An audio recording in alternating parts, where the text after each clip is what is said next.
business houses, government corporations, cooperative and village organizations, as well as cultural and youth groups are represented. And as always, Guyana goes gay for matrimony.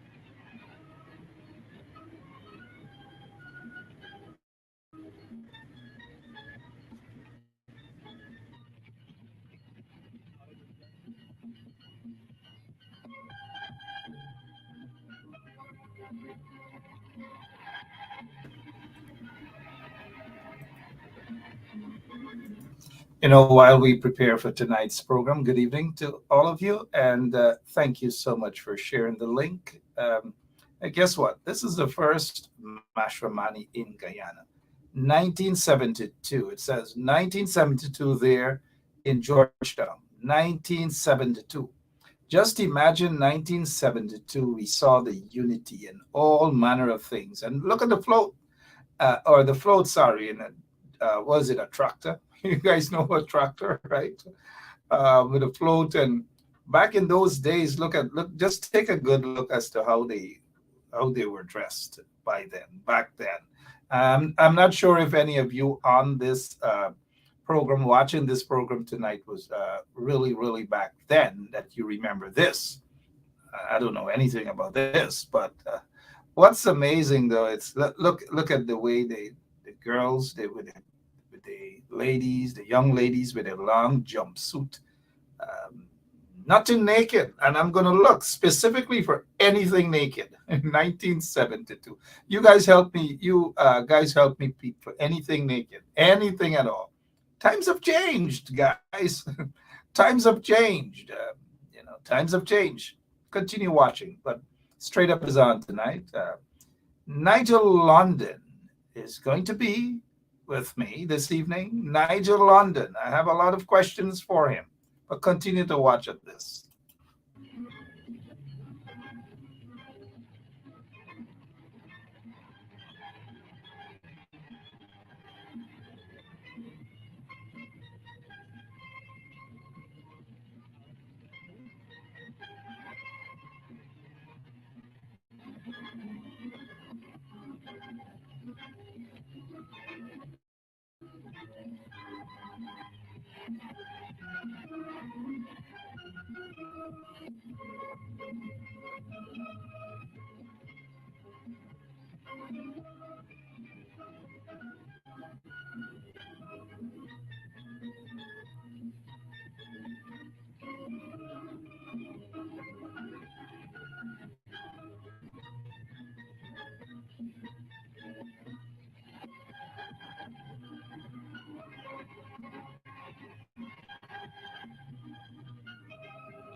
All right.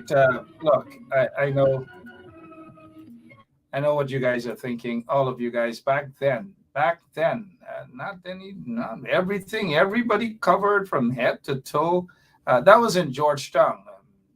Those of you who were around that time, that was in Georgetown. Georgetown. All of you, you know, some of Deborah Sharana Lynch. Don't tie me up with that sort of thing. But Mark, that was the good old days for us. Don't tie me with that. Tie Apostle London when he comes on to them back in them days, them years, the 1970 something and thing. You know, tie Apostle London in them times. All right, y'all don't try that with me, as they would say in Guyana. Don't come around me funny. It's weird to hear somebody say, hey, "Don't come around me funny. Don't come around me funny." Good evening to all of you. We're just gonna run a couple of commercials because you know without the commercials we can't get anywhere without the commercials, and we appreciate those who appreciate the fact that we uh, appreciate your commercials, your ads, and so we appreciate it. That's we do. All right, good. So we'll be right back with my guest this evening, Apostle London. He's here, and we're going to rock and roll. We'll be right back after these messages. Yeah, my name is Jacinty Caldata Francis Wakenham, and since 1965 I become a voter, and I always place my X next to the cup. And what they are doing today, I can't take it. So I have no more vote to give to PPP anymore. I'm not going to vote anymore no more. If they have to lose by one vote, they're losing it by data. Hello, this is attorney Shellen Washington, owner and founder of the Washington Law Firm located at 455 Utica Avenue in Brooklyn, New York. We're specialized in medical malpractice, personal injuries, matrimonial law, and landlord and tenant. If you're in need of legal representation, please give us a call today. The number to call is 718-877-3100. Consultation is free at no cost to you. So call us today to see if we can be of any assistance to your legal needs. Again, the phone number to call us is 718-877-3100.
All right, let's get ready to rock and roll right here. Let's get straight into our guest this evening. No stranger to you guys. He's been on here a couple of times. He went into hiding after he became so popular, walking around Guyana with bodyguards, signing autographs, all manner of things. He's with us this evening, Apostle Nigel London. Good night, sir. How are you? Greetings to you and to greetings to all of those who are viewing. As always, it's a pleasure to be here with you, my brother. And I'm certainly overjoyed to know that you have, since we last spoke, um, established a consultancy. You've been able to matriculate. You've graduated, or for want of a better term, I do congratulate you because you're doing extremely well. And I must say again, thank you for the opportunity. To those listening via 107.1 FM, thanks for having me here. And thank you so much. I appreciate it. And good to have you on as well. I know that your family, they've been doing pretty well, right? Your daughter runs a nail salon, I believe. She has what was it, a school, a private school, and all these different things. your other half or better half. Lots of things. We got to push those businesses too here. Nigel. We really have to. Since you've gone, I've moved up in life and age and everything that I can call you Nigel now. Nigel. You could have always done so, and I'm Yeah. certainly grateful for that which is being done. Indeed, my daughter, the youngest actually, she's a nail technician, very well. The older one, she got married.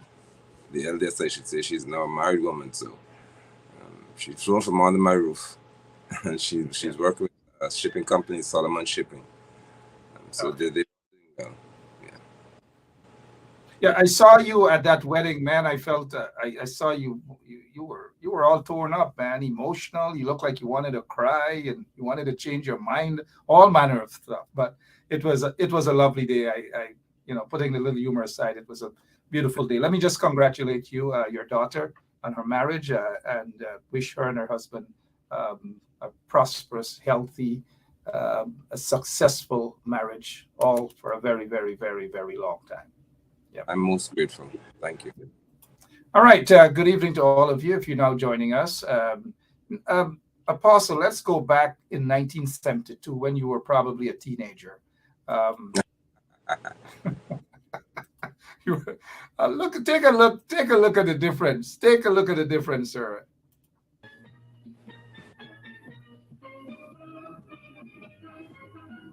Many of Guyana's leading business houses, government corporations, cooperative and village organizations, as well as cultural and youth groups are represented.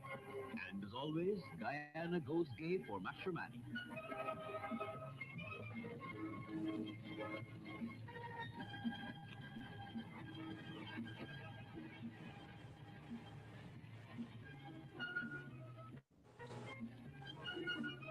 Apostle, what you're seeing there. Talk to us a little bit about the pride and look, thousands of people were out in the streets for the first Republic Day celebration known as Mashramani. Thank you. And I was not yet born in 1972. So I'm certainly quite young. But I do recall the glory years, I should say, of Mashramani, when it had a cultural significance. And I'm from Linden. I think so are you, to some extent. You have a right to be called a Lindener. Nope, Um, nope, nope. We're not going to start off with that. Not I have a right to be called. I'm original Linden from or Mackenzie Hospital, Polka Street, Forest Avenue, Second Avenue, Alley, Second I, Alley. Don't let's start off like that, Apostle. well, Please, with all due respect, don't do that. Do that to people like Sam Hines who walked from Myconi with the slippers to Linden. You're getting me started up right now. Don't start me up. we in for a long night, huh? Uh, But being a Mackenzie Hospital. Go ahead, though. right. Yeah. Well, you like me then. We both share the same hospital in terms of our birth. But I do recall the glory years, and this all started in Linden by one called Jimmy Hamilton. And this there was a significance in terms of our cultural heritage and what we represented. It has sadly declined to being a street party over the past few years, and especially on the PvP, it lost everything that Marshall should have been about. But I do remember as a boy, my father would be a part of this event. We'd be a part of it. We look forward to traveling from Marshall and it being held in Georgetown, the Beast, in terms of New Amsterdam living here. How sad it is for our people and my children to not understand what Mashramani was really about. So thank you for having these historical moments shared with us, because we're losing a sense of who we are as Guyanese, and I think that represents, maybe we'll have a discussion with that later on, but that speaks to why we are where we are as a people, because we've lost to a great extent this form of identity that we've had here. All right. Apostle Nigel London is with us this evening. And talking about that, as we go over to what happened today, there wasn't really anything. Well, the Guyana Workers Union, they were out there in the form of a protest. They're saying, look, things are rough in the country. Things are really, really bad. And let me say kudos also to the Guyana Trades Union Congress with Norris Witter. as the president, and Lincoln Brandon Lewis as the general secretary, and others, the president of the Guyana Minibus Association, or is it the Georgetown Minibus? They were all out there along with scores of others protesting. What is your take? Because I don't know if it has ever happened before. I can be wrong, but this is the first time that I'm seeing that the unions, the Guyana Trades Union Congress, the Guyana Workers Union, they were all out there protesting, not whining and jumping up, protesting. Your take, Apostle. I do not recall it ever happening, and maybe I'll have to chat with my dad to see whether this has ever happened. But I do not recall this ever happening in our history. And it should speak to the sad state we're in, whereby why we now share, as they call the right or the bragging rights in some circles of being the wealthiest nation per capita. Look at what we've come to on MASH Day.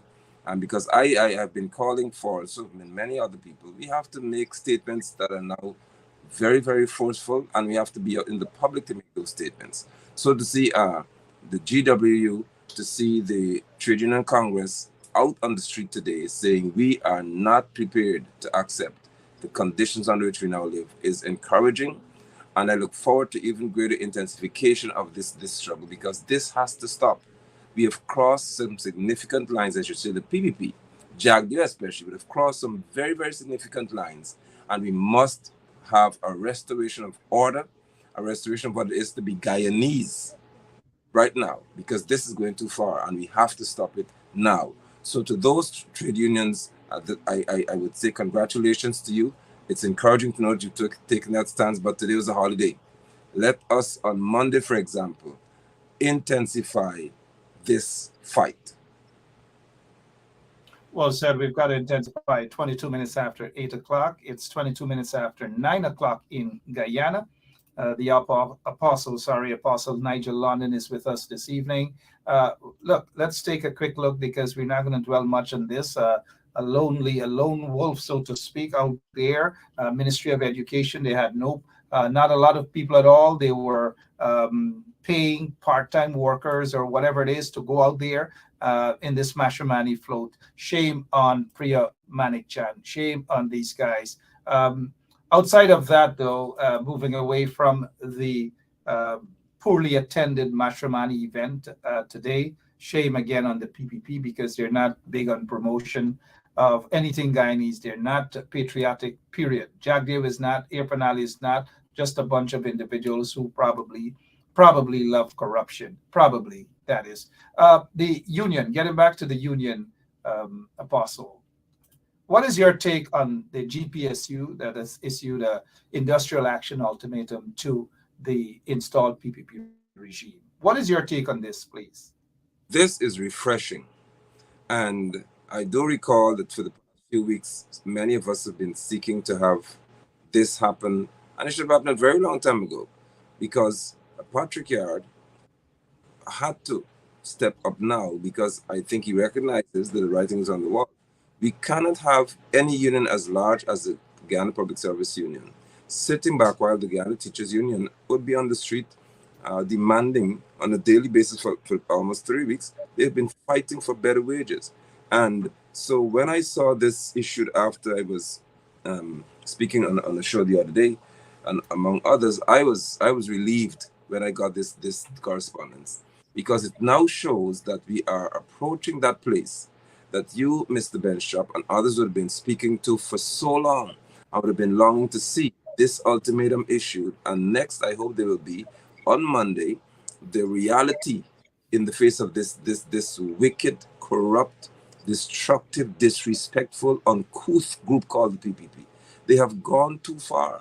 And I do expect and I do hope that this would be the turning of the tide in reference to what we see here in Ghana. So the GPSU has put the cards on the table to the PPP now. No, they have to act, because I know on Monday, if Patrick Yard, and I know he's not worth much, but if he's still worth 5 ounces of salt, he would ensure that all or the majority of people who should be there would be out there, and we should certainly cause there to be a cessation of this disrespect for trade unionism. I think the message is getting clear to them now that this is not about the Guyana Teachers Union anymore. JAGDEO has no regard for trade unionism in this country. And all he knows about is the friends and cronies from Gao getting what they want. But this is about to stop. Jagger is not a friend to anything good at all in Guyana. The history, it is there, the evidence is there. Before we move on, though, I've noticed, and out of respect, I see you're now Nigel Eliakim. Is that Elijah, correct? Eli, Eliakim. Do you prefer to be addressed as that or London? Or it doesn't um, matter? my legal name is still London because I'm still in the process of having it changed. But at what they call emancipation, I had an awakening to just be a bit more serious about my history and understanding what it is. When I understood that my father, I don't call him forefathers, my father was sold to a Caucasian man at Rosignol, and he was a product or property, I should say, of an individual. The name London doesn't really mean that much to me right now. Okay. And Thank you. Thank you, basis. Nigel Eliakim. Uh, in Linden, in the schools, when the strike first started, the teacher strike, there were policemen, I assume policemen and women, were in the schools counting, attempting to intimidate teachers and students and parents. Explain that to us, please. What really transpired as you witnessed?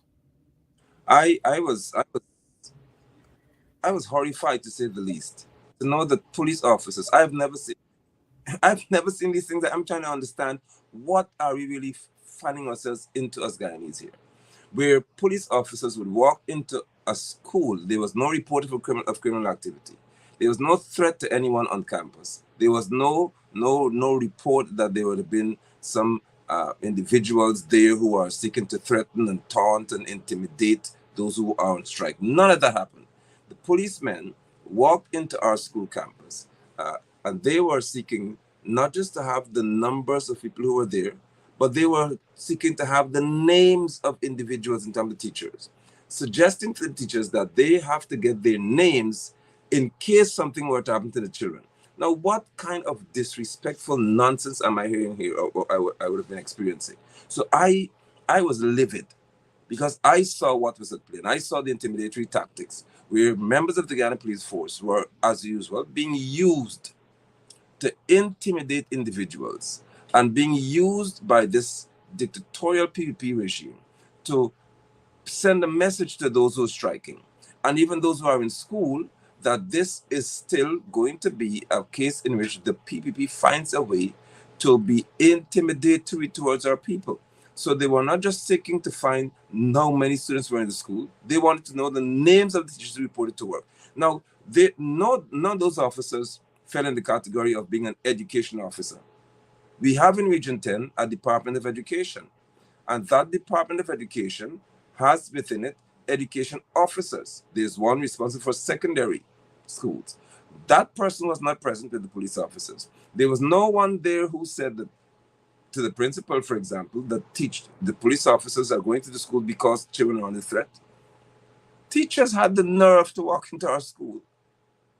Us police had the nerves, I should say, to walk into our school and seek to have the names of our teachers, record the names of those persons, and they saw thereafter or said they have to submit those names. What does that tell us about those who did not, or those who are not at school? Is it some record Prem Manichan wants, or Jagdir wants to have in his hand to do something to our teachers in the future? And so I went on what is called a live broadcast, and I spoke to this, and I will continue to speak to it, because the Guyana Police Force has got a role to play in our society, and it does not include that of an education officer. Thank you so much. But we have seen that intimidatory tactic by the PPPC in the beginning of the strike. It didn't work because it's over 14 days now. How surprised are you that the teachers were able to hold out for 14 days, even under threats and intimidation and threats of taking away their salaries, their union dues deduction, all manner of things? How surprised are you that the strike has gotten this far? I'm actually not surprised, because the Guyana Teachers Union has led the way in terms of trade unionism. They've stood their ground for at least on 2 or 3 occasions thus far. They've been out there more than any other union, apart from what I call the sham union in Gawu, in the context that they know what to do. They have political connections, so they go to the street. Gawu is known to be a PPP union, as it's called. So they'll go out there and they make a few songs and they get what they want. But in terms of days of being on the street, the Guyana Teachers Union in recent past have led the way. So I was not surprised that it decided to stand here. But further to that, I think teachers understand, and I'm grateful that they do. Many of them understand the bigger picture here. They understand that there's a greater cause, and they also understand that the manner in which this PPP administration seeks to deal with public servants has to be addressed, and it has to be addressed right now. So I applaud Mr. Mark Light, I applaud Coretta McDonald, I applaud all of those who are part of the leadership of that union, and more than anything else, I applaud the teachers who are the members of the union for understanding the greater cause, that they had to take action now, because if they rolled over and accepted the 6.5% increase, then, I should say they accepted without collective bargaining, then they're also participating in an illegal criminal behavior, which is what the PP is known for. Because there is a law in this country that dictates to there being collective bargaining. And the PP doesn't want to respect that. Of course, happened in Nudi either, but they did the right thing in terms of engaging teachers after a while. But this group, I call them a clan of criminals, have decided they're going to disregard any law and do what they did. Let me tell you what I was surprised by, to see the support in their areas, as the teachers called it, of the PPP strongholds.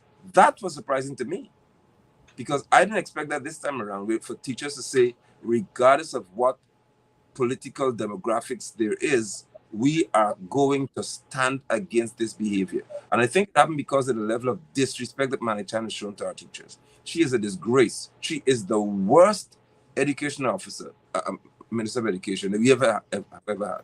The worst of the worst. This lady is not even a trained teacher. If you are to check the qualification scales in the TSC, Priya falls in the category of an untrained graduate. Imagine that. And she wants to tell teachers how. So teachers have lost all patience with this woman. And so I'm happy that they've acted. I'm unsurprised by their actions. And I know that they will intensify it come Monday. And that's what she won't be able to deal with. In Linden, describe, you have been a teacher for so many years. You came from a family of teachers. And back in those days, teachers, your father, mother, I'm just talking about a household. You could tell about the discipline in that household.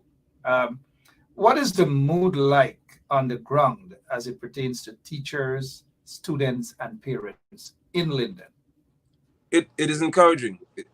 It's encouraging because I'm seeing something that is taking a very serious turn here. I remember when I went out with teachers the first week, we were calling for parents to join. I took my son out with me, dressed in uniform, because he had to make a statement. And my son understood the cause. He said, because the government doesn't want to pay the teachers. I corrected him technically to say, well, How old is your son? He's 8 years old, grade 3. One second, Fossil. You like him. 8 years old, and he is intelligent enough to know that the government, the Minister of Education, they do not want to pay the teachers. We will get back to that other 8-year-old and her song. But continue, sir. 8 years old, and they think 8-year-old kids are dumb. They think. Oh, thank you. 8 years old. And because I didn't just want to take him there for no reason. So I said to him, do you understand why you're going? And he said, I do. And he actually been asking me to return. He further said something else, though. He said that there's some teachers at school. And I said, yes, so why are they there? He said, because they're afraid. That's 8 years old. He said they're afraid of what the government can do to them. And this boy stunned me to know that, and I haven't discussed this with him before. He understood that he must go out there to stand to represent his teacher's interest.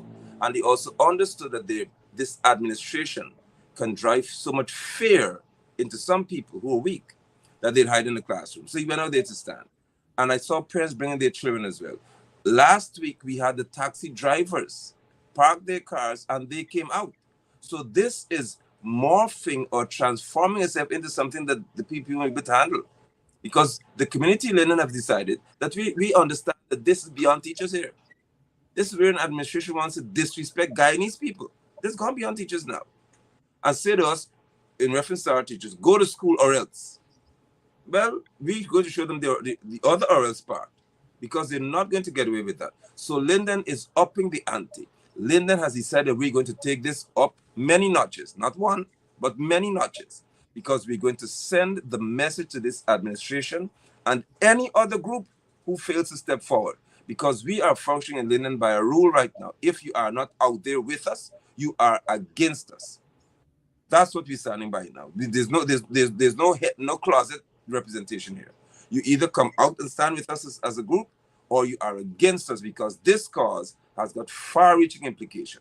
So our children are there, our taxi drivers are there, we have got members of the public are coming out, and so teachers are not standing alone in Linden. And we're also having donors. We're having people who are contributing to us, to the teachers, because we understand in Linden at least that this cause is a long-term battle, and we are not going to quit.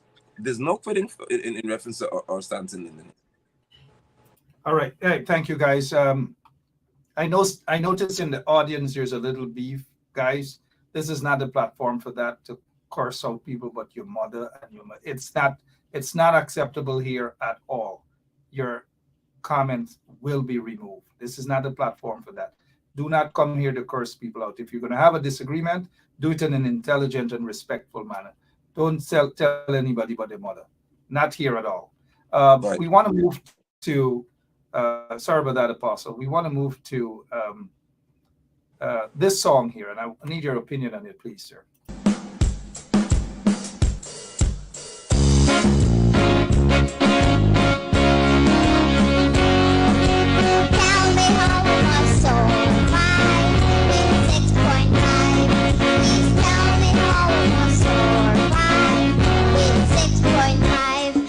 A born each one made chest. I can't even rest. How cost of living, everything doubling, this thing troubling. Tell me how I must carry on with a seemingly one arm. Tell me how I must survive with 6.5. Tell me how I must survive with 6.5.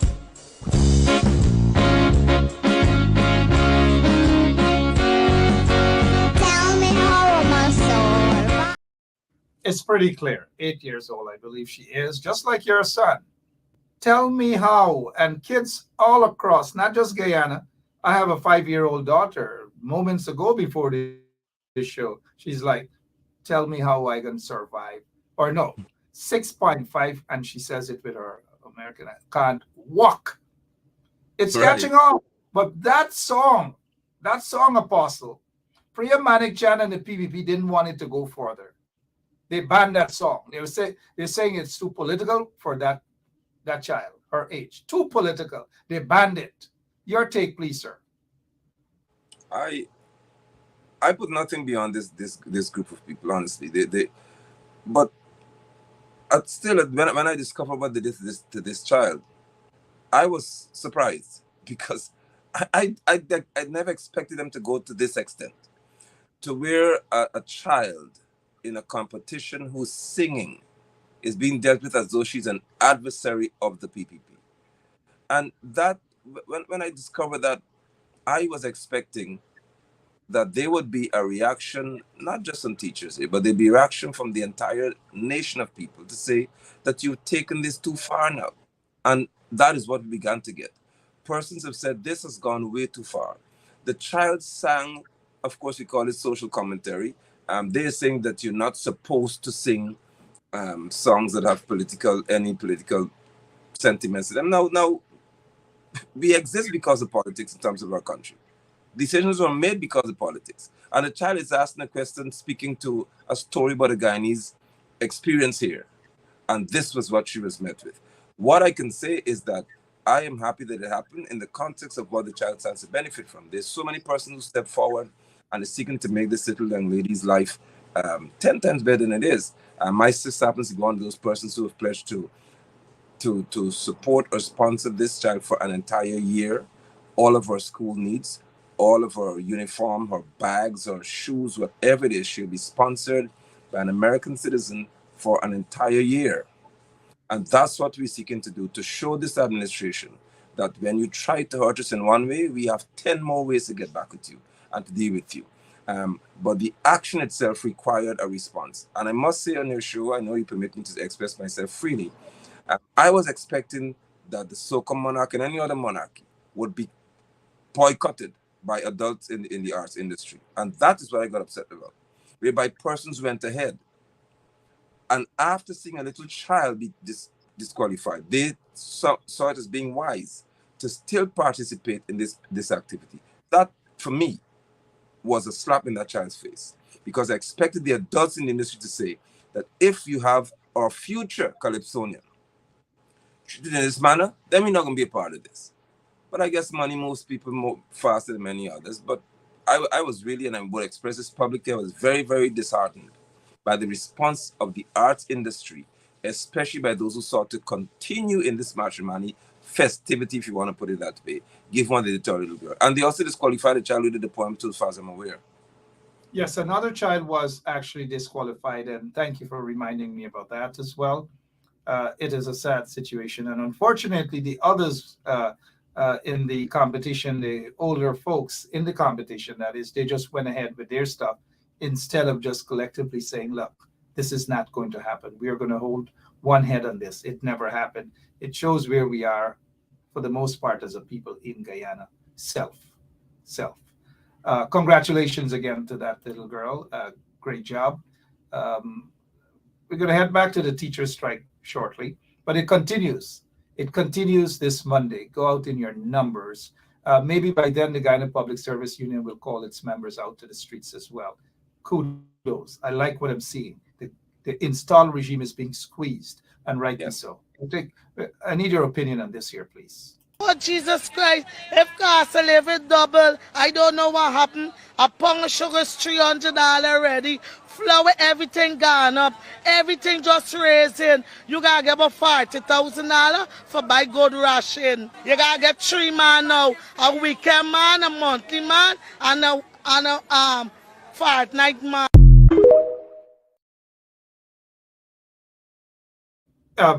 Apostle, I wouldn't want to get you into any problems. I know your beautiful wife might be right next to you there, and the 3 men and who this, and I'm not going to get involved in that. But I stopped sending money to Guyana. Me being no number 2, number 3, number. Apostle, what's the situation like with the cost of living in Linden? What's happening there? Well, it's always been higher than that in the city.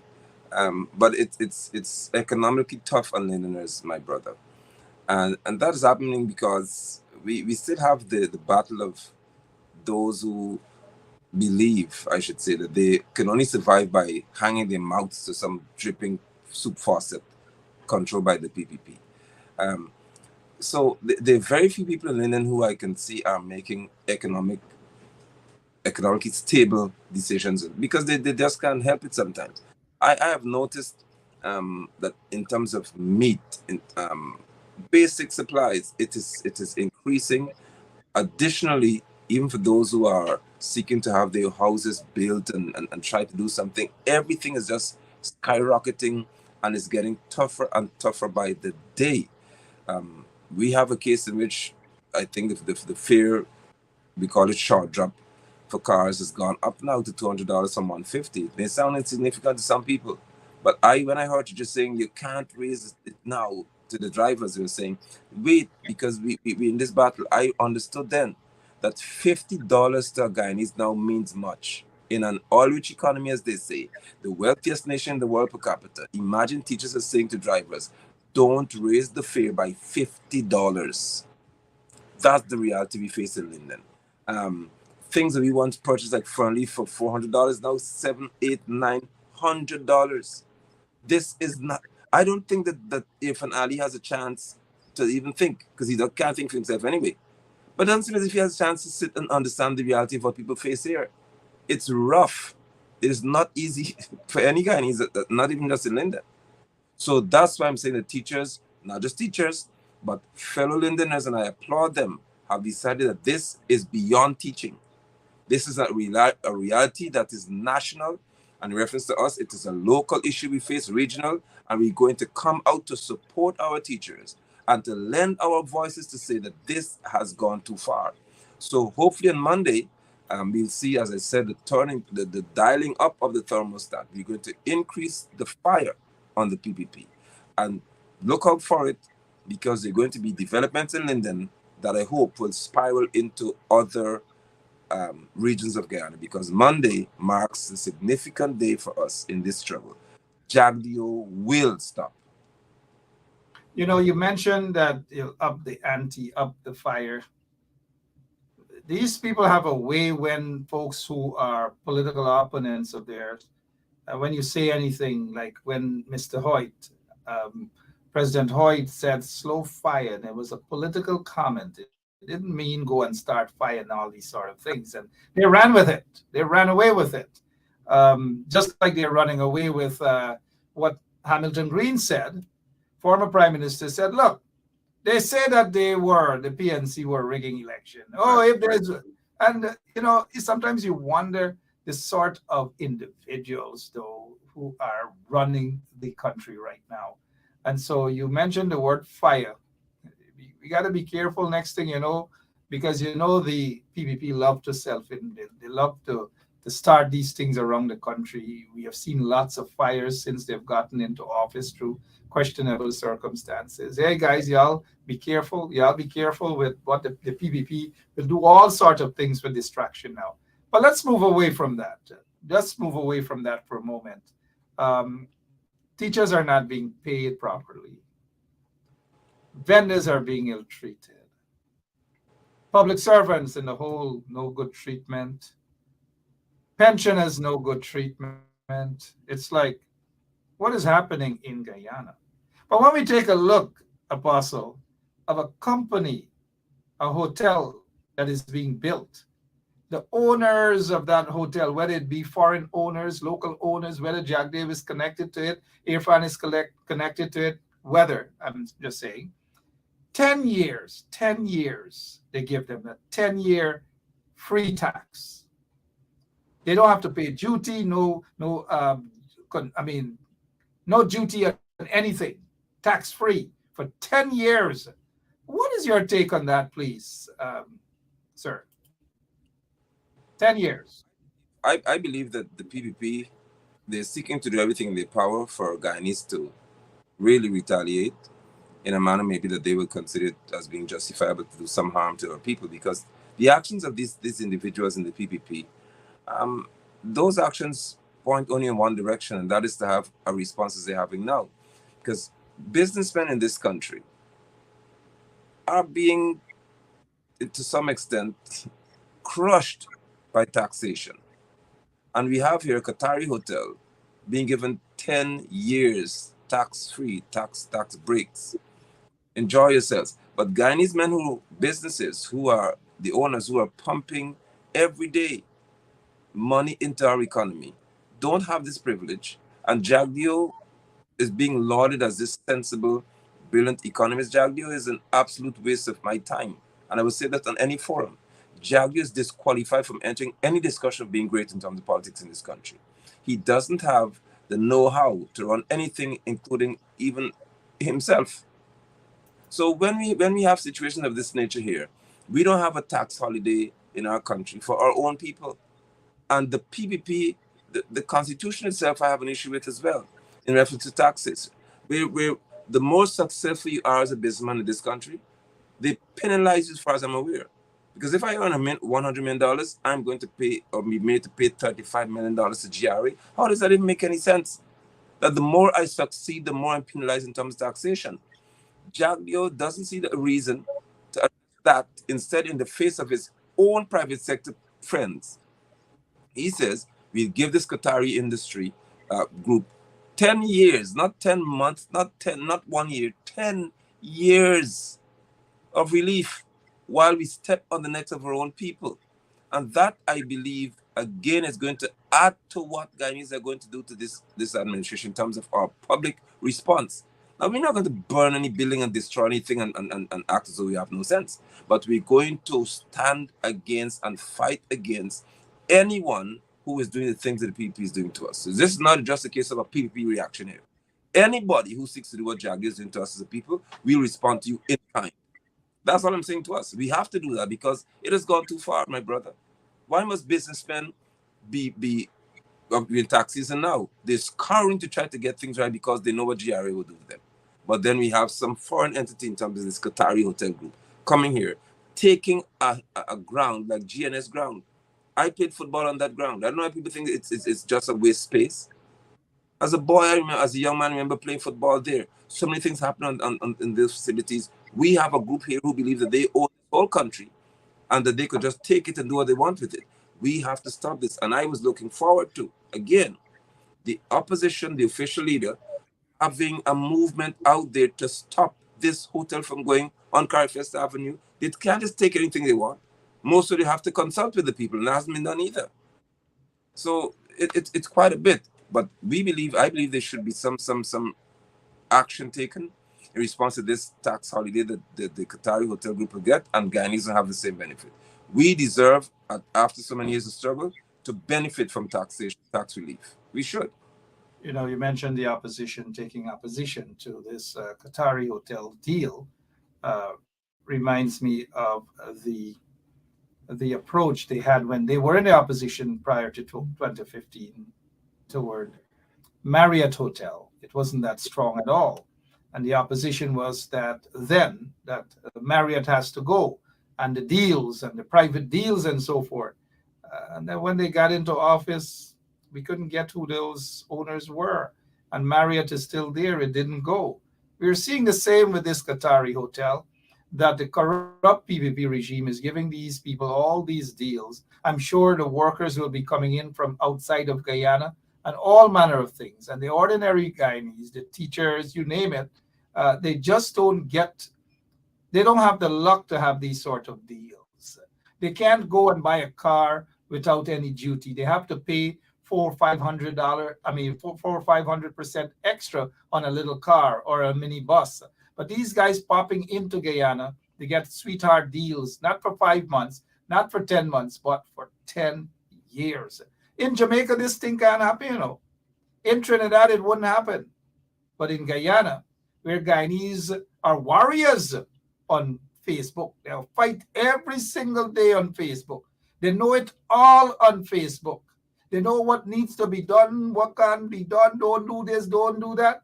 And some of them, when they get back to Guyana, they go on vacation, they running from mosquitoes and all kind of thing. They gone quiet, they may want nobody know that they're in Guyana. But on Facebook, they're fighting, they're ready for fight. Nobody's saying anything about this. The opposition leader should have been out there leading a protest in front of this Qatari hotel. But then again, they're going to cuss me. Some of them are going to try to cuss me in the comment section there. Leave Aubrey alone, man. Leave Aubrey alone.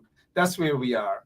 But are you surprised, though, that Jack Dave is saying it is state land, and the evidence to support that is to the contrary, that it is not state land?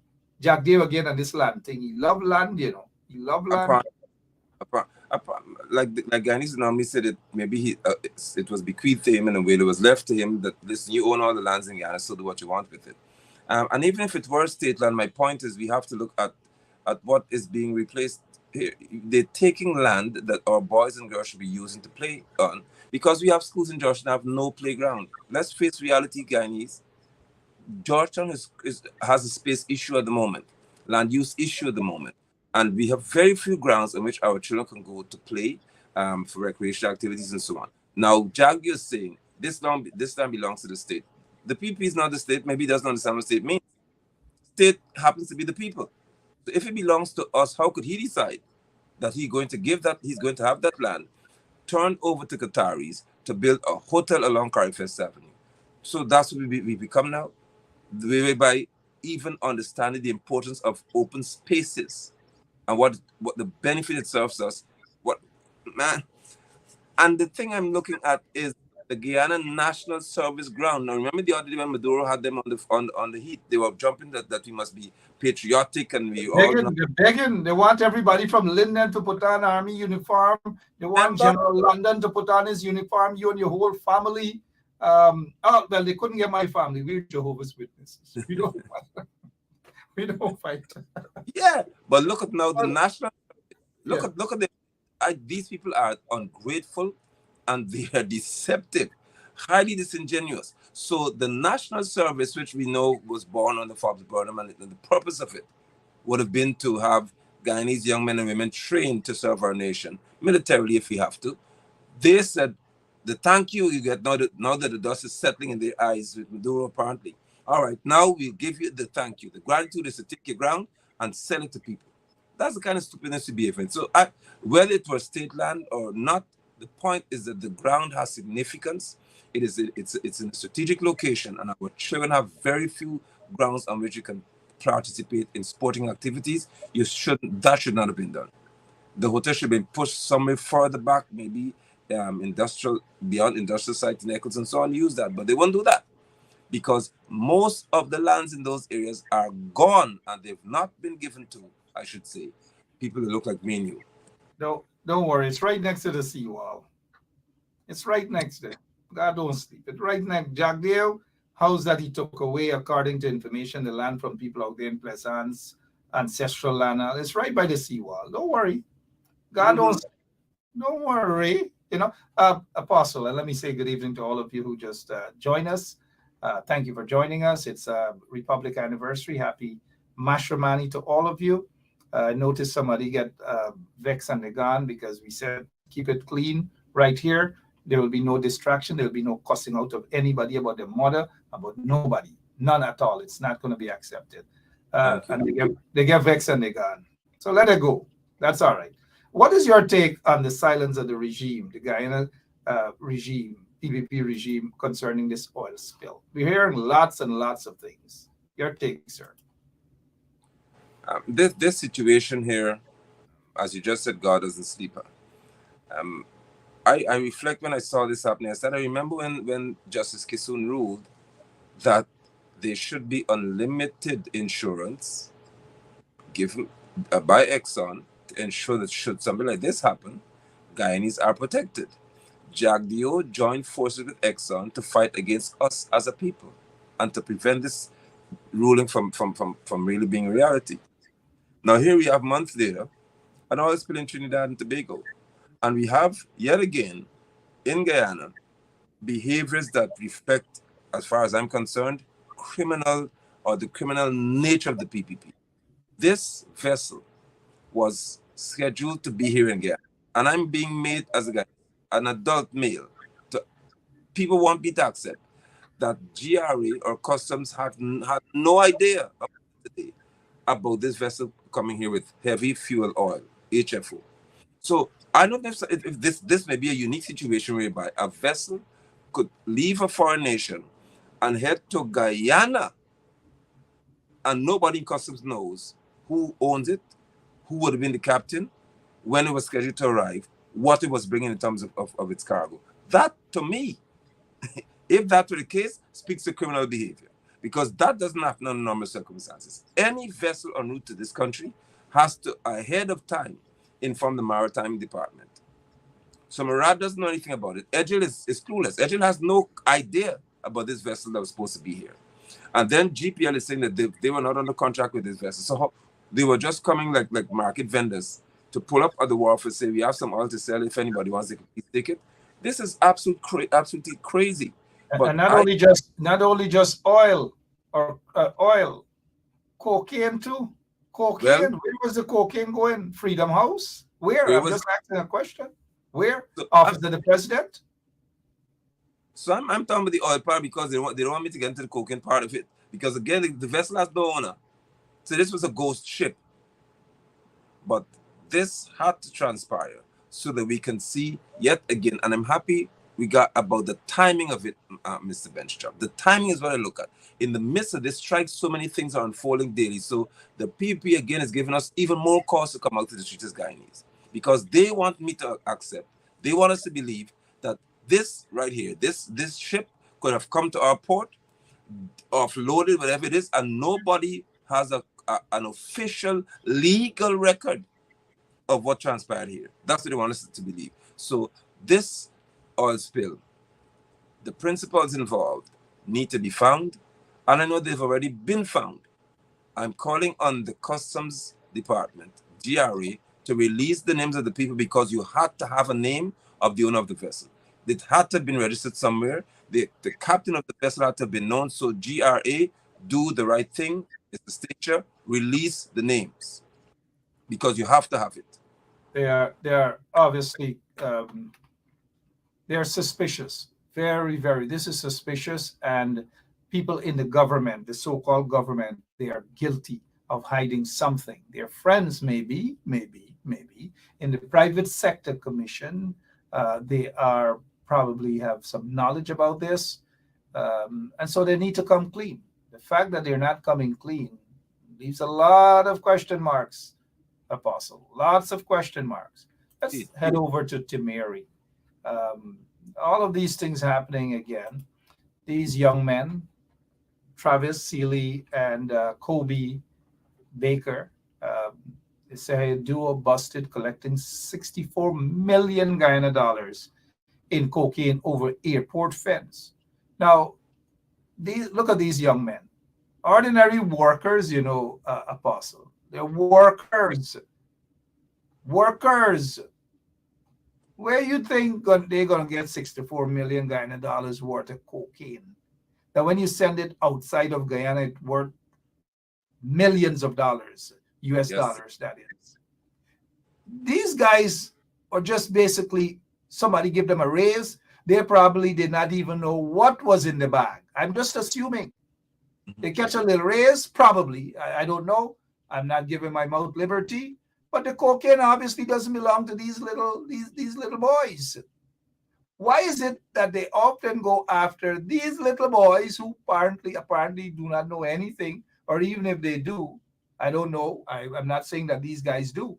But who are the big fish? They're not going after these big drug lords, but always these little boys. Always. Your take, sir. And you're absolutely right. The industry in reference to this illicit drug cannot be sustained by people who are not excessively wealthy. And the mules, as people are labeled, I mean, they they they they are at the lower end of the spectrum in terms of significance in that industry.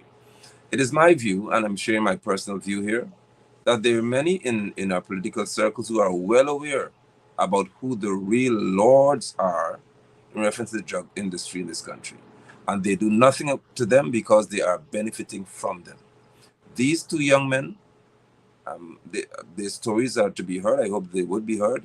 Um, and even if they were cornered into saying, listen, you get $2 million or $200,000 if you pass this back to somebody, whatever happened, it still speaks to the state of our economy, because no Guyanese today should even have the thought about engaging in this activity, given the kind of wealth that we now have. Our nation is considered the wealthiest on the planet. And I would keep saying that to remind our brothers and sisters in this country. You must be aware of, in your head, where you stand economically, and then you would have to fight to get there, because this administration won't let you get there. And I doubt any other would, in reference to what we know to be, say whatever they are, would be willing for Ghanaians to really live the life they should. We are the wealthiest people per person in the world, but we're not benefiting from it. So the fact that young men have to now turn to this and try to get money here, if that's the case with these two, if they're guilty of it, I should say, is an announcement, is an indictment against the system we have in our country. We have to defeat the system that has us where we are. But I say again, there are those in the higher circles of our society who are well aware about who the lords are in terms of drug runnings in this country. And they don't want to touch those people. Because if they touch those people, then there's an economy that exists that they benefit from, and they don't want it to happen. So You maybe know, we start uh, demanding to call these people out. and you are so true. That is so true. That the big drug lords, the money launderers, the gold smugglers, the fuel thieves. Some of them are involved in terrorism, acts of terrorism, financing terrorist organizations, and so forth. Lots of them are on an extradition list who are wanted by U.S. law enforcement agents and other countries' law enforcement agencies. And they are still moving around in Guyana, some of them in their fancy cars, some of them throwing crumbs here and there, the local Pablo Escobars and so forth and so on. And the big politicians know who these big drug lords are and money launderers and gold. They know exactly who they are. They know, I agree with you, they know who they are, but oftentimes, guess what? It's them small banners. Again, who would believe that these guys are connected to a $64 million? For all you know, somebody might have said to them, "Hey man, collect the bag over by the fence for me." They probably don't even know what's in the bag. It could be, maybe I'm just assuming, maybe some superior. Who knows? I'm just assuming. Right. $64 million, man. Look now. You think they know who the real perpetrator is? Do you think they know who's the real boss man on this? They're not going to No. know the real boss man. It's some pusher took it by the fence and said, "Don't worry, I'm going to get it across the fence," and throw it across the fence. And these poor little boys, assuming that they're not guilty, we have to assume that they're not, because they don't look like they could find $64 million worth of cocaine. No. Something is. What else we can touch on before we go? The court. Oh, we dealt with this already. The court has ruled. The court has ruled against the deduction of fees and all manner of things. Yes. And they haven't ruled against. They say that they put that down, that the regime is not supposed, they shouldn't be doing that to the teacher's salary and so forth. And that matter comes up later on in March. Are you surprised of the court ruling in favor of the teachers? No, I'm not. And I'm happy that Justice Kissoon is still one of the few who would have sense enough and understanding of how the law works. The very first UN teachers were out there. I went with them and I shared with those teachers, because Jack Dio, in his typical manner, was seeking to throw the narrative. You put a word out there and try to repeat it often enough, so that those who are nonsensical, those who've got absolutely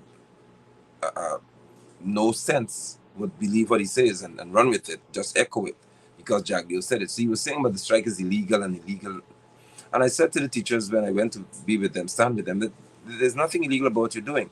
Because as an employee, if you sing to your employees that we want to have a conversation about our economic state and the wages you're giving to us, and the employer says, "I'm not going to talk to you," then by right, and there are many cases in US law where this is accepted, you have a right to strike, because their cause for striking is economic. One, they would have approached the employer, and the employer refused to engage him in conversation. Now, how you say you cut teacher salary if the teacher say, "Let's talk," and you say, "I'm not talking to you"? So Justice Kissoon has made a decision here to stay that, to say that, Nandlal, since you want more time to deal with this matter, then during that time, there's no way that your officers can cut the teachers' pay, because the teachers haven't refused to teach. The teachers have said, "We want to have a conversation," that you refuse to have. And so I applaud Justice Kissoon. He should be given the highest honor in our country, because he continues to stand in our defense. Even the Exxon situation, he continues to stand in defense of Guyana and what is good for Guyana. And his stance is not one that is politically motivated. He's standing because he understands what is right. And so I must publicly applaud Justice Kissoon for holding on to what is lawful and what is decent. And so I know that Jagdio may be having psychological diarrhea or maybe physical diarrhea now, because he knows that this is not a good thing for him. Since the teachers now have until the 20th of March to be on the road if they want to, and they can't cut their pay. So I expect, if anybody has sense in GTU, you have until the 20th of next month to go on the street if you want, and they can do nothing to you. But strike. Don't go on the street playing around wasting people's time. Come out in your numbers. Hopefully, GPSU will be out there as well, because Justice Kissoon has put a nail in the PP's casket. If you don't want to talk to your employees, then they have a right to go on the road. Because if the teachers were told that we'll have a meeting tomorrow, and then they will go out to strike, then they should cut their pay, because that is wrong. But Jack Dio wants a place that he owns Guyana, so he don't want to talk to anybody. And if I can't talk to anybody, Jack Dio says no. So now we'll see. Now we're seeing a justice in Mr. Kassoon who has caused me to have hope again in the legal system of our country. What a man, what a patriot, what a citizen of great distinction. Well said. Well said. I agree with you. I know Justice Kissoon over the years. And this brings me to, as we prepare to wrap up, because I can see the shadow of your wife telling you, wrap up no, man, wrap up no. Tell her I say good night. I know she's not doing that. But Justice Kissoon, I've seen some comments, and folks, you got to judge an individual based not the texture of the hair or their ethnicity.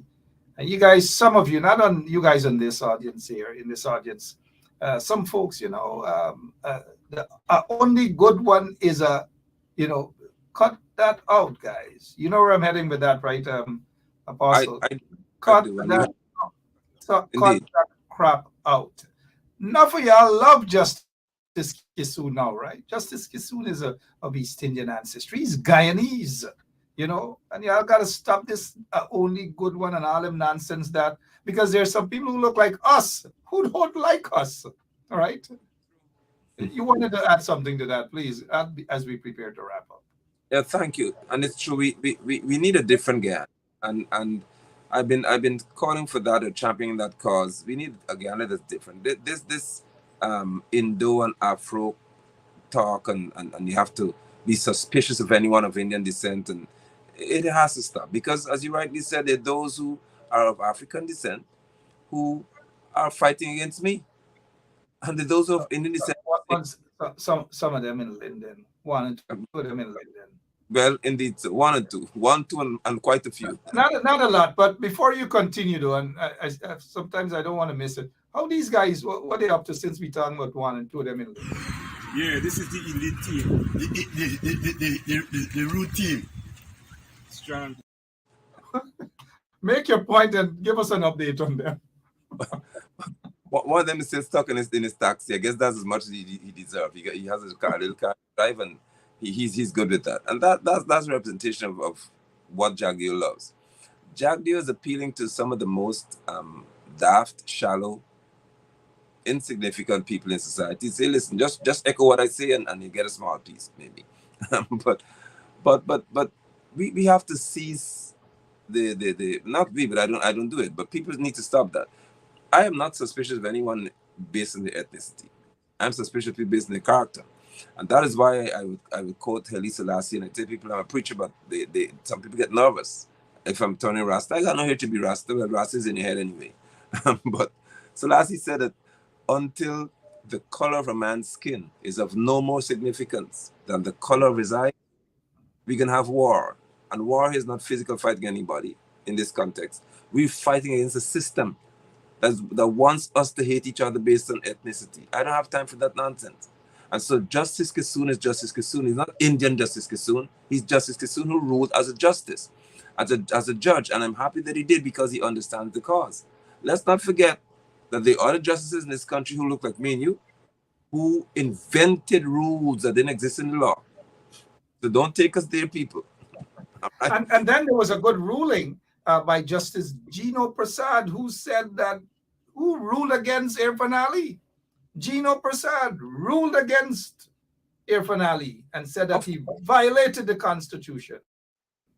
Exactly. So, as they say, let the dog sleep, let them lie. Or there's nonsense by some folks about who hear this and who hears straight, who hear not straight, who this. So I don't know what's going on in social media, though. I don't. But let me welcome all of our Guyanese folks who are watching. It doesn't matter your ethnicity. It doesn't matter whether you hear straight, whether you Jerry Corlett, whether you Corlett, whether you plait it like Apostle's hair is plait right there now. Apostle, you have been a teacher for all those years. Talk to our teachers as they prepare to hit the streets again Monday morning. Talk to them, please, in your closing remarks. Thank you, sir. I've been in education for 18 years. I have served Guyana, not just here, but also in the Bahamas. And I feel the pain of any teacher, every teacher in my country. I left the shores of this country in 2003, I think it would have been. Um, I lived overseas for 15 years of my life, but I have never lost touch with the Guyana reality. And I say to every teacher in our country that you educate, you train, you mold so many of our students that it's within your right to remember the likes of my son Marvelous. And Marvelous understands as an 8-year-old why you're doing what you're doing. He wasn't upset he's not going to school. He understood that there's a reason that's just. I ask you for the sake of our nation's children to stand and teach them through your strike action that they must stand for what they believe in. I believe with all of my heart that if more teachers can understand the cause involved here, that we'll have a better system. I applaud that mother. I think her name is Mrs. McFoy. She was on news the other day. She was standing in Kingston with her three sons. And that young lady, as you want to say, Indian people, I don't see her as that, but if you want to put it that way, she was standing there to say that this strike has justification attached to it. And as a parent, she took her sons out to support the teachers. And she was calling on other parents to come out and support our teachers, because we must appreciate the fact that our teachers are standing here at this time teaching our children, though not in the classroom, that when the cause is right, you take a stance. It is my hope that more teachers will come out and you have our unwavering, undying, and unreserved support. We shall be with you all, because when this is over, you must be the only ones winning, along with our children. Stand, I say. Do not quit, as your mantra is, slippers on the ground. We ain't backing down. Keep your slippers on the ground, and we have got you covered. Do well, and as always, I believe that once teachers lead, our children shall always follow, and teachers are leading the way. To the male teachers, I must commend you as well. You're in a system that's really against your economic. So your stance in reference to our boys seeing that sir, as they call you, can stand. And sir can take to the streets, and sir can say, we demand better. There's hope, because my son can see males on the street saying that Guyana must be better and we must live a better life. So to you all, I say be encouraged. It can only get better after this. It can only get better after this. And I'll say to you that I'll ask for you to deliver it on behalf of the Ben Job Foundation. 20 cases of water for the teachers and the strike out there in Linden. 20 cases of water, compliments of the Ben Job Foundation. We are grateful. Thank you so much, Apostle. We appreciate you. We appreciate your time. And we appreciate what you do there on the ground in terms of your bravery. Not only on Facebook, not only on social media. You're a soldier on the ground. I'm grateful, my brother. Thank you so much. I just want to quickly run an ad here. This is, I believe, your wife, Sinita. Yes, thank you, Sinetta. Thank you so much. Yeah, Sinetta, interior decorator and event planner. And those of you in Linden or outside of Linden, she operates out of Linden too, right, Apostle? Yeah, all across Guyana. She's been to places I've never been. Talk a little bit about this business for her and push the business a little bit. I'm grateful and appreciate that. Religious Courageous Expression is run by my wife. She is doing extremely well. All across this country, she's been decorating and dealing with events. She has got connections to caterers and catering agencies as well, where I love the way in which they're able to relate across the spectrum here. And this lady has now created a significant impact in the decorating industry. So she works out of Georgetown, Linden, Berbice, Essequibo, very, very good in reference to the standard, approachable, excellent in terms of quality of work. And that's not just my words, I'm saying the reviews that she's receiving. She caters to Indian weddings, as they call it, the theme, Muslim weddings. She has done the works, and I would give her props, because as a businesswoman, she is doing extremely well in terms of the manner in which she conducts this business. So thank you for the opportunity, Mr. Bench Chop. Thank you so much for promoting Guyanese businesses. And I would encourage anyone to support 107.1 FM because this is the spirit of a true Guyanese, where you're not even here on the soil, but you are promoting our businesses. And for that, we are grateful. So thanks again. And for those who wish to get in touch with Mrs. London, they can do so 672-4743. 672-4743. We'll carry this for the rest of the week. And Thank you. so don't forget, again, on behalf of the Bencha Foundation, we have some water all set Yes, thanks. for Monday. And we ask that you deliver it for us, please, Reverend. I Um, I'll be in touch with you. Thank you so much, sir. Appreciate it. do well. Thanks a lot. Yeah. All right. Apostle London, Apostle Eliakim. Eliakim. Yep. We'll get accustomed to the name. Nigel Eliakim. Um, whether you like him or you don't like him, he speaks his mind. You like him. You like him. Right. Thank you so much, Nigel. Appreciate it. And something else I wanted to say before I go to all of you beautiful people out there. We would be back on this weekend if there's something. Don't forget on that's tomorrow. They have Law and You with Shallon Washington. Law and You, the Law and You. She's on from 4 o'clock. Yep, 4 o'clock tomorrow afternoon, and then at 5 o'clock there's Wayne with Over to You. Wayne with Over to You. All right, and those of you who are a little under the weather, speedy recover to you. Desiree Simon, and others, if you're a little under the weather, a speedy recovery to all of you. If you're celebrating your birth anniversary, happy birthday to you. Whatever anniversary you're celebrating, we are here with you, all of you guys. I noticed that you guys know that we protect each other here, so nobody can come and curse anybody out about their mother. And the, you know, I don't know why people just feel that it's so comfortable to cuss people about their mother. You don't do that. Real men don't do that. You don't curse people about their mother. You don't do that. I can't recall if I've ever cursed anybody about their mother. You don't do that to people. If you're having a conversation, be reasonable with your conversation.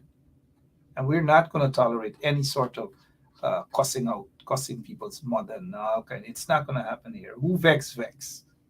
I have no apologies. Who vex? We're keeping it clean here. The folks at Parliament 2 at Border Market, there are lots of people who watch us at Border Market. Good night to all the people. They call it Parliament 2 at Border Market there. Good night to all of you guys there, all the vendors who are watching us. You're doing the late night shift. You're selling. You're hard workers. We salute you. We salute you. We thank you so much, all of you. Also to the folks at Stabrook Market. A couple months back, some folks were sending photographs and videos and saying, "Hey, we're watching you at Stabrook Market." Good night to all of you there at Stabrook Market, Border Market, and all over who have been watching us over the past hour or so and who continue to watch us anyways. And to all of you beautiful people, all of you, whether you're in or outside of Guyana, in the Caribbean, wherever you are, God bless you. Have a great rest of the night. And I know you'll have a wonderful weekend, successful weekend. Go out and support these businesses, the businesses that you see here, that we promote for you. You have the uniform store if you're a nurse, if you're looking for, school clothes and all these things. Go to the uniform store. They're in Brooklyn, right there on Church Avenue. You can't miss it. 5606 Church Avenue. Go out there, support. Look in the store. All these things. Just go there and tell them you heard it from Ben Shop Radio, and you'll probably get a little discount. You never know, or you'll get a high. That's the uniform store, 5606 Church Avenue. Let me just say this quickly as I give what I do a plug. If you're over here for over 5 years or whatever, and you wish to become a U.S. citizen, we do it. I'll get it done for you. if you're filing for an adjustment of status, whatever it is that you're doing, now is the time, because as of April 1st, you're going to have to pay maybe $2,000 or $3,000 extra for all those applications. So now is the time to do it. You can give me a call over the weekend, and I'll probably get some work done over the weekend. You never know. My number is there. Give me a buzz. And for those of you who wish to cut your hair, head down to Exquisite, Hair Palace on Church Avenue also. If you're looking for a hair salon boot, a barber chair, give Clive Fraser, a call. His number is there. Here on Church Avenue. And don't forget Linda's. As Wayne Caesar would say, Lindars. Good night to Wayne. Wayne was out of town. Um, Wayne was out of town, so he's back. I think he should be back with his show tomorrow. But guys, you're in Brooklyn, head down to Linda's. Head down there. And then there's Shalon Washington's law firm. She's located in Brooklyn, Utica Avenue. Telephone number is there on the screen. That's Washington's law firm. All right, and the electrician, he's right here. Sherwin Green, licensed electrician. Give him a buzz. All of his information is right there. Every single thing is right there. And again, over the weekend, you have any immigration matters, give me a buzz. If you want to file for your citizenship, guys, now is the time. This is an elections year. Get it done. Now is the time. Give me a call. Let me get it done. Let's get it done for you. Give me a call. Anything after April 1st, you're going to have to pay a heck of a lot of money. The fees will go up. The application fees will go up. It will cost $2,000 to $3,000 more if you're filing for your adjustment of status. Give me a call, and we'll get it done for you. All right. So, hey, I got to go. I heard my boss, Emma, is knocking. She's saying I got to go. Well, we've really got to go. Thank you all so much. Continue to support the strike, the teachers' strike. We salute the teachers, and we want the best for Guyana. We want the best for everybody. Jack Dale and them don't want the best for everybody. They want the best just for themselves. All right. Until maybe tomorrow, maybe Sunday, who knows? But God bless you. Until then. Yeah, my name is Jasmine Caldata Francis Vietnam, and since 1965 I become a voter, and I always place my X next to the cup. And what they are doing today, I can't take it. So I have no more vote to give to PPP anymore. I'm not going to vote anymore no more. If they have to lose by one vote, they're losing it by data. So, this is attorney Shellen Washington, owner and founder of the Washington Law Firm, located at 455 Utica Avenue in Brooklyn, New York.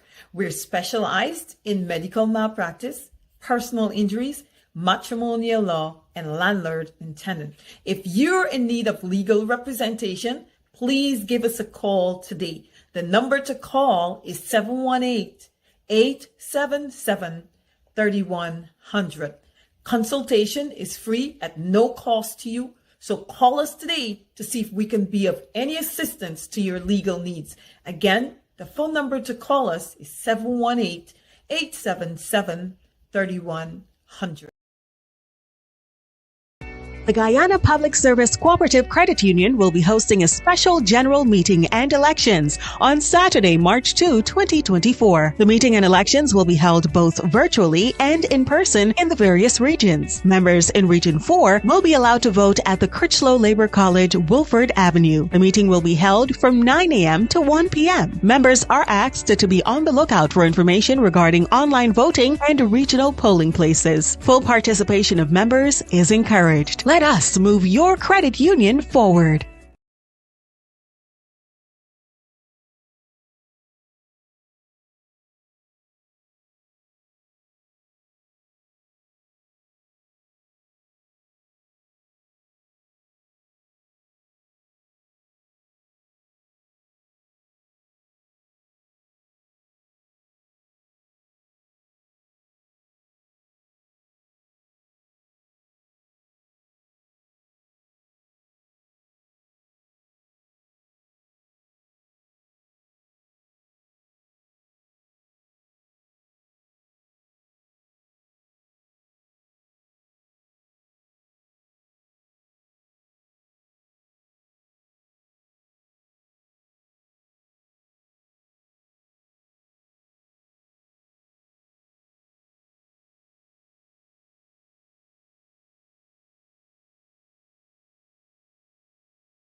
Yes, with another one, straight up, Black Messiah. Aye. Who tell the truth? Mark Ben stop. Defend the ghetto youth. Mark Ben stop. Radio station is the fruit. Mark Ben stop. Straight up from the root. Mark Ben stop. Who tell the truth? Mark Ben stop. Defend the ghetto youth. Mark Ben stop. Radio station is the fruit. Mark Ben stop. Straight up from the root. Mark Ben stop. I do it for the love. Him not do it for no money. Straight up. Him attack. Educating everybody. Big up my friends and big up my family. Turn on the radio, catch the vibes, it's integrity. Straight up and stop stands for unity. One people, one nation, one destiny. Free up the truth in the air, even the blind can see. The deaf can hear, the dumb can talk, the cripple can walk. Who tell the truth? Mark Ben stop. Defend the ghetto youth. Mark Ben stop. Radio station is the truth. Mark Ben stop. Straight up from the root.